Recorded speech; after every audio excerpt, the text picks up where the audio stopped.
grabatzen ari garen unean gaueko 10 izateko 14 minutu falta diren honetan, atzo jakin genuen albiste baten inguruan hitz egin behar dugu. Izan ere, baiko enpresak jakinarazi zuen Jon Alberdi aurrelari azpeitiarrak ez duela enpresa handietan jarraituko, nonbait kontratua berritzeko eskaini zaio, baina berak onartu ez duenez ez dugu gehiago enpresa handietan ikusiko Jon Alberdi. Beraz, orain hitz egin dezagun pixka bat bere ezaugarriez eta bere palmaresaz. Palmares oparoa duen pilotaria da, hain justu ere 3 txapel profesionaletan, edo barkatu 2 txapel profesionaletan ez dituelako inork irabazten, batetik. Eta bere kasuan, Azpeitian 1989ko abuztuaren 16an sortua Jon eta baiko enpresarekin, orduko Asegarzerekin, 2018 urteko irailaren 28an egin zuen debuta, beraz 19 urte egin berritan, hilabete eskas 19 urte eginak zituela, eta hemen bere palmaresari buruz hitz egingo du, eta gero pixkat bere ezaugarriak eta bar ere aipatuko ditugu.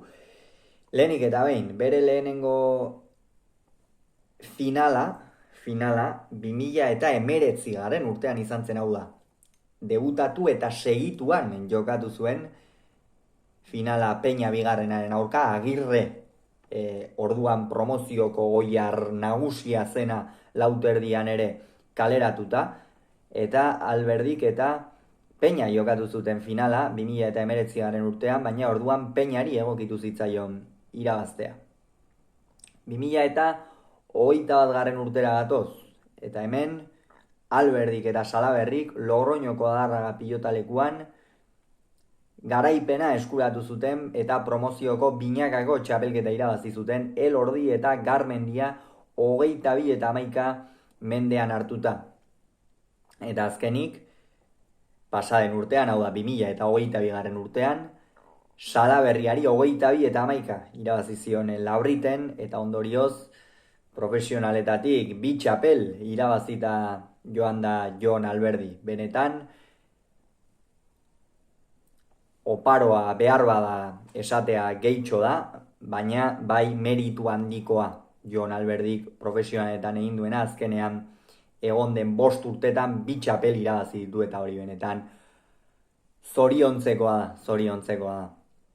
Bere doaien artean nik 2 gauza azpimarratuko nituzke. Batetik bere ezkergantxoa, sekulako ezkergantxoarekin sekulako abiadura, da ematen dio pilotari, eta beste alde batetik berriz frontoia luzatzeko duen gaitasuna. Pilotari luzea da, egin batean promozioko txapelak ere horregatik etorri zitzaizkion, frontoia asko luzatzen duen pilotaria delako, pilota arro jarrita ere asko atzeratzen duena, eta hori da pixka bat Jon Alberdi. Benetan pena handia, hain gazte, hain justu ere 24 urterekin esan behar izan die agur enpresa handiei, baina ziur pilota jarraitzen eta pilotan jokatzen ere jarraituko duela, maite baitu pilota Jonek, eta hori da garrantzitsuena. Eta hemendikan aurrera zer esan,